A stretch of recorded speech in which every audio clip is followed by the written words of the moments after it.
Il y a deux principes de fonctionnement en fait. La première que vous voyez ici, c'est que vous avez un opérateur comme d'habitude et le tracteur, le système enregistre absolument tout ce que vous faites. Donc si vous levez l'outil, si vous mettez plus de gaz, si vous faites un demi-tour, il enregistre tout. Et puis alors à ce moment-là, vous pouvez refaire l'opération à l'infini.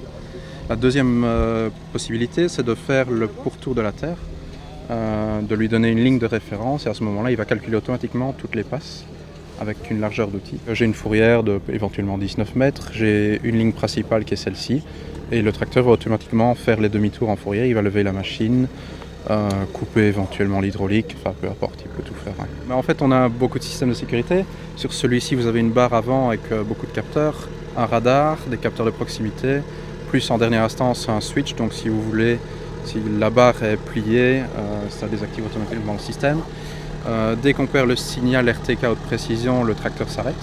Et puis en termes de facilité, vous pouvez éventuellement avoir deux tracteurs sur le champ, un qui prépare le sol et l'autre qui sème ou qui plante.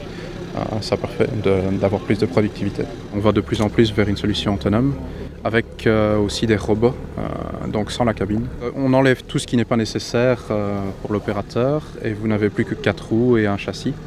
Un relevage arrière et une prise de force, mais le simple nécessaire.